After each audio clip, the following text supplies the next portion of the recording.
Bonjour et bienvenue sur le plateau des émissions de l'orientation. Je suis Léa, chargée d'orientation, et aujourd'hui nous allons parler de l'UFR Lettres, Langues et Sciences humaines. Pour cela, j'ai le plaisir d'accueillir Pierre-François Perrano, enseignant à la faculté de Lettres et responsable pédagogique de la première année de licence d'anglais. Bonjour. Bonjour. Bienvenue sur le plateau. Merci pour votre invitation. Alors pour débuter, pourriez-vous nous présenter la faculté de Lettres en quelques mots ? Eh bien oui, donc la faculté de Lettres, elle comprend environ 1800 étudiants et elle se divise tout d'abord en plusieurs licences, c'est-à-dire donc des diplômes qu'on peut intégrer après avoir obtenu le baccalauréat. Il y a 4 licences générales, la licence de lettres modernes, la licence de LEA, langues étrangères appliquées, et 2 licences de LLCER, c'est-à-dire langue, littérature, civilisation étrangères et régionales. Et nous avons 2 spécialités, licence d'anglais et licence d'espagnol.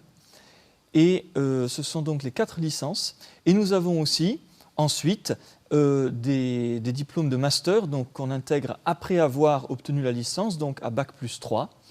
Et il est possible aussi, puisque une université, donc une UFR, une unité de formation et de recherche, c'est un organisme qui fait à la fois de l'enseignement et de la recherche, il y a la possibilité, dans certaines filières, après le master, de poursuivre en doctorat, puisqu'il y a des laboratoires spécialisés pour cela. En ce qui concerne la faculté de lettres, le laboratoire, c'est le laboratoire Babel, qui comprend plusieurs enseignants-chercheurs. Et quel est le profil idéal pour intégrer une des licences de la faculté de lettres ? Pour les licences de la faculté de lettres, eh bien, tout d'abord, bon, c'est peut-être un stéréotype, mais je vais le dire tout de même, il faut avoir un intérêt pour les matières littéraires, c'est-à-dire non seulement le français, mais aussi les langues vivantes, l'histoire-géographie, la philosophie, qui sont des matières importantes, qui pourront se révéler toujours utiles pour la poursuite des études dans cette UFR. En ce qui concerne la licence LEA, c'est un petit peu différent, puisque la licence LEA est basée sur l'étude non seulement de 2 langues à égalité, c'est-à-dire en horaires égaux. En LEA, on fait 2 langues, mais il n'y a pas de deuxième langue. C'est-à-dire que les 2 langues, anglais-espagnol, anglais-italien ou anglais-allemand, sont étudiées de la même façon. Mais en LEA, il y a également d'autres matières qu'on appelle des matières d'application, qui font appel à d'autres connaissances et à d'autres compétences aussi. Et là, il faudrait avoir aussi un intérêt pour des matières comme l'économie et également l'informatique, puisqu'il y a des matières comme la bureautique en LEA qui comprennent du travail sur l'informatique. Et je dirais quand même aussi que le plus important, c'est justement l'intérêt qu'on peut avoir pour ces matières, puisque au lycée, les futurs étudiants auront étudié plusieurs matières, même si maintenant avec les réformes du lycée, ils peuvent faire davantage de choix, mais ils auront tout de même étudié plusieurs matières différentes. En intégrant une licence de la faculté de lettres, on se concentre sur une matière en général. Vous voyez, par exemple, en lettres modernes, c'est vraiment le français. En licence d'anglais, c'est l'anglais à la fois à l'écrit et à l'oral, l'espagnol également. En LEA, c'est un petit peu plus diversifié, j'aurai l'occasion d'y revenir plus tard sans doute. Mais justement, je voulais dire que lorsqu'on a un intérêt, lorsqu'on éprouve un profond intérêt pour ces matières-là, on a d'autant plus de chances de réussir, puisqu'on peut se concentrer sur cela et justement exprimer tout l'intérêt, voire la passion qu'on a pour ces matières. Et quels conseils donneriez-vous aux étudiants pour réussir leurs études ? Alors, tout d'abord, bien entendu, c'est d'avoir, comme je l'ai dit, la passion, enfin un grand intérêt pour ces matières, mais également de chercher en permanence de s'améliorer, c'est-à-dire d'approfondir toujours leurs connaissances, de travailler très régulièrement. Le travail régulier, c'est vraiment une des clés de la réussite, et également de travailler soit en groupe, d'aller à la bibliothèque universitaire le plus souvent, pour travailler en groupe, ou alors, s'ils le veulent aussi, suivant la manière dont on travaille, travailler soit seul, soit en groupe, mais d'essayer de travailler régulièrement. Le travail régulier, c'est la clé de tout. D'accord, un travail régulier et personnel en plus des enseignements. Oui, parce que les enseignements assurés sont le plus complet possible, bien entendu, mais ça laisse aussi la porte ouverte pour approfondir telle ou telle notion. Alors vous avez déjà un petit peu répondu à la question, mais par rapport à la réforme du bac, quels sont les enseignements de spécialité que vous conseillez aux lycéens? Je vais prendre les différentes licences l'une après l'autre. Pour la licence de lettres modernes, c'est vraiment le français, également aussi les langues vivantes, ça peut toujours se révéler utile. Pour les licences LLCER, donc de langue et littérature espagnol ou anglais, c'est bien sûr les langues vivantes, donc l'anglais ou l'espagnol. Si vous avez fait, par exemple pour l'anglais, si vous avez suivi une classe européenne ou si au lycée vous avez pu prendre une option de langue renforcée, ce sera un atout non négligeable. Et également, pour la LEA, donc, ça fait appel à des matières un petit peu plus différentes, comme l'économie, surtout par exemple, vous voyez, au lycée, on peut prendre des matières comme l'économie, donc là, en LEA, ça peut se révéler très utile. Et je dirais aussi que pour le profil souhaité, si vous avez fait par exemple un séjour à l'étranger, n'hésitez pas à le mettre sur votre dossier pour postuler, car là aussi c'est gage de réussite et lorsqu'on étudie les dossiers, ça constitue un autre atout. Alors du coup, vous avez anticipé ma question sur Parcoursup, mais comment justement étudiez-vous les dossiers? Donc effectivement, vous regardez les séjours éventuels à l'étranger. Est-ce qu'il y a d'autres critères sur lesquels vous étudiez les dossiers? Oui, alors outre les résultats académiques dans les matières que je vous ai mentionnées, donc je le redis rapidement, on accorde beaucoup d'importance aux langues vivantes, enfin en tout cas pour les licences LLCER anglais et espagnol, aux langues vivantes 1 mais aussi aux langues vivantes 2, donc au français, parce que même quand on étudie une langue étrangère, le français peut toujours se révéler utile, surtout pour la traduction. Il y a aussi donc l'histoire-géographie, la philosophie, et donc pour LEA, donc l'économie ou l'informatique également. Et également, donc, le fait si un élève ou un futur étudiant a déjà eu la chance de pouvoir faire un séjour à l'étranger, soit avec sa famille ou en famille d'accueil, il ne faut pas hésiter à le mettre dans le dossier. Et également rédiger une très bonne lettre de motivation pour que le projet d'études et également la motivation de la personne qui postule apparaissent clairement. Pour en venir au contenu, comment s'organisent les études au sein de la faculté de lettres? Suivant les licences, il y a différents blocs, on va dire. C'est-à-dire que, par exemple, pour les licences de lettres modernes, ça consiste principalement en l'étude des principaux mouvements littéraires par période, c'est-à-dire justement la Renaissance, le XVIIe siècle, le XVIIIe, le XIXe, le XXe.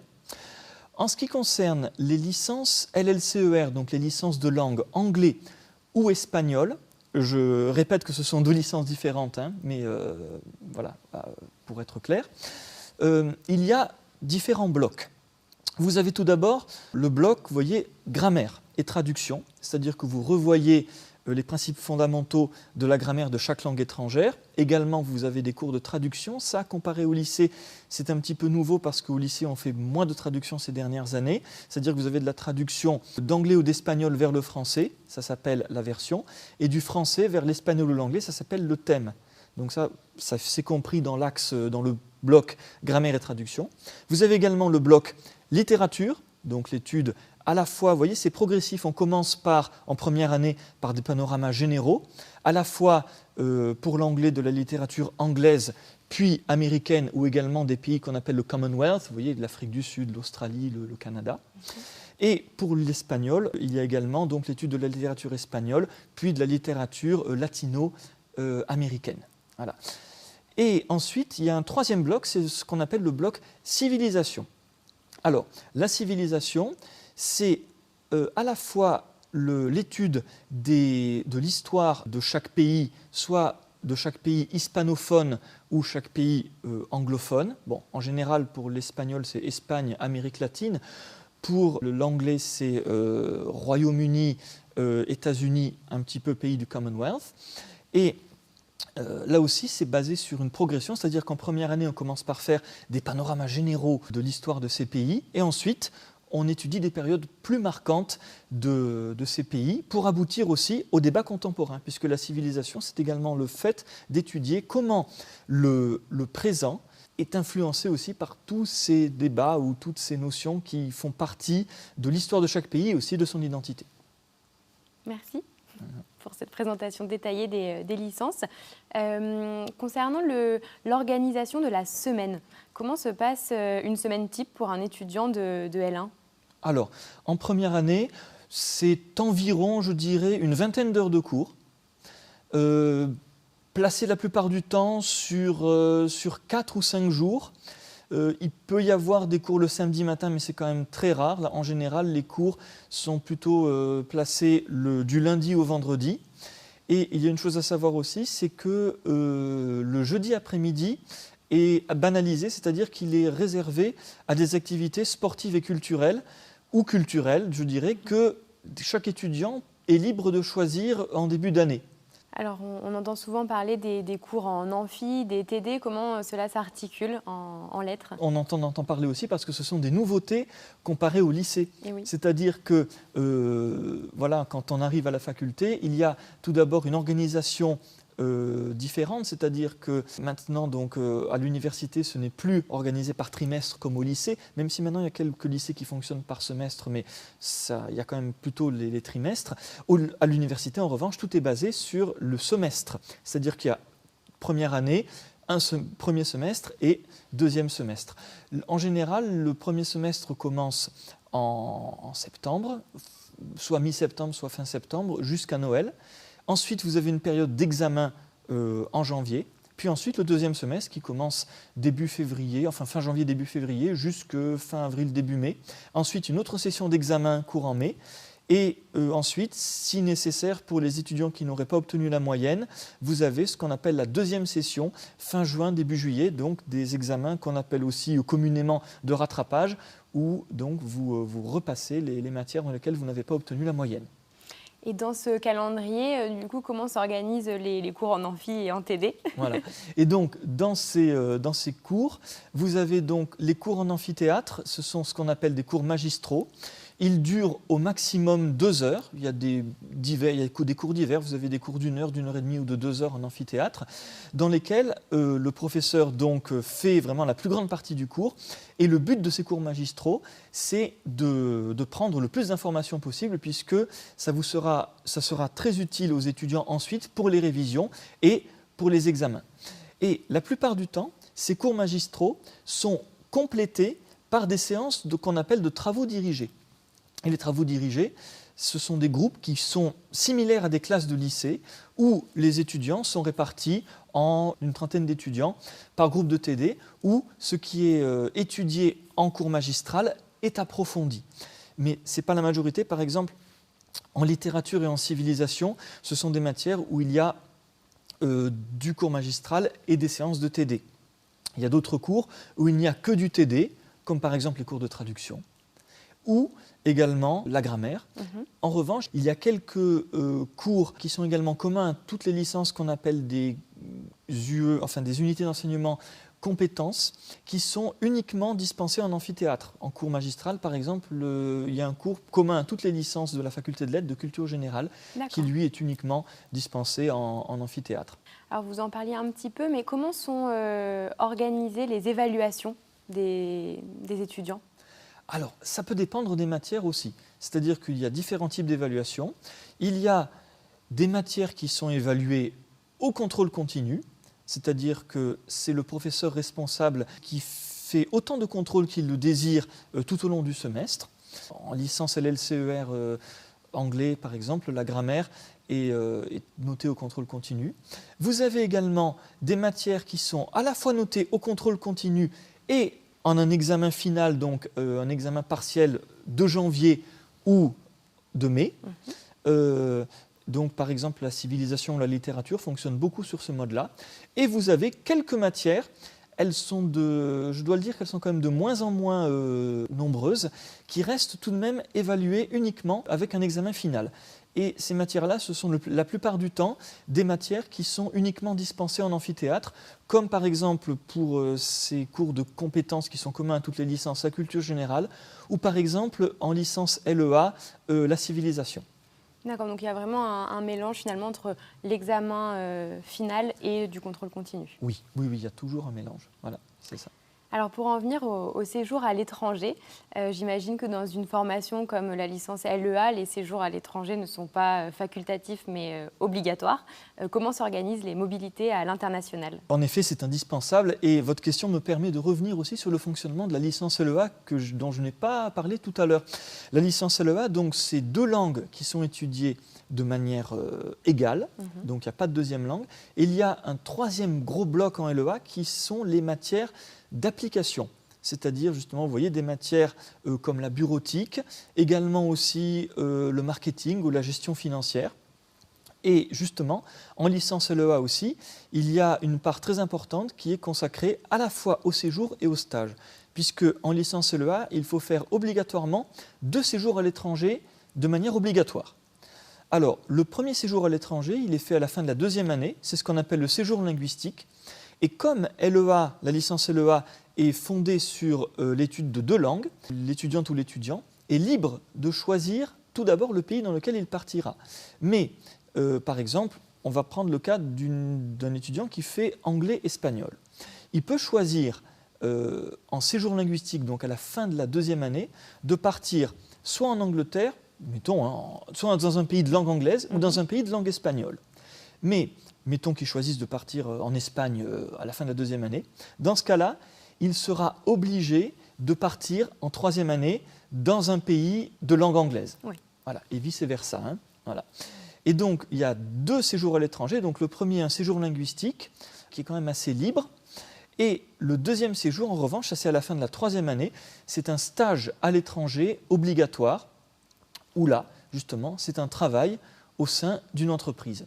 Et à chaque fois, ces 2 séjours, donc le séjour linguistique et le stage, donnent lieu à un rapport qu'il faut soutenir soit en fin de 2e année, soit en fin de 3e année. Et pour la licence LEA, c'est le rapport de stage de 3e année qui clôture, on va dire, toute la formation. Et juste quelque chose de très court sur la licence LLCER, donc les licences LLCER anglais ou espagnol. Il y a également des séjours linguistiques obligatoires. Alors ce ne sont pas des stages, ce sont des séjours linguistiques. Pour la licence d'anglais, par exemple, il faut partir au moins 3 semaines dans un pays de langue anglaise tout au long de la licence. En général, les étudiants font cela pendant l'été.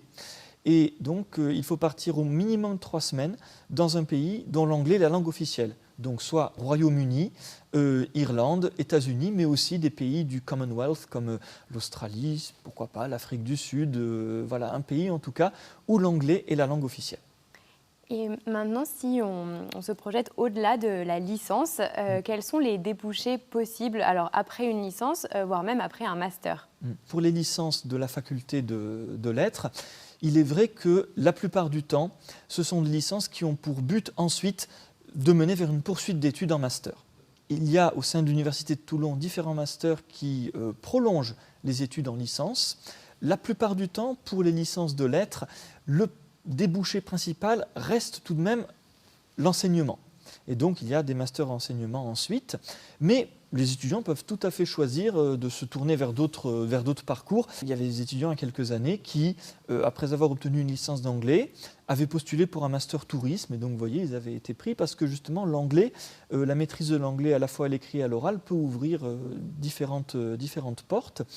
Mais on peut également envisager donc, des poursuites en master, que ce soit aussi dans le domaine du commerce, de ce qu'on appelle l'événementiel, ou alors aussi dans la gestion, par exemple aussi dans les IAE, les instituts d'administration des entreprises.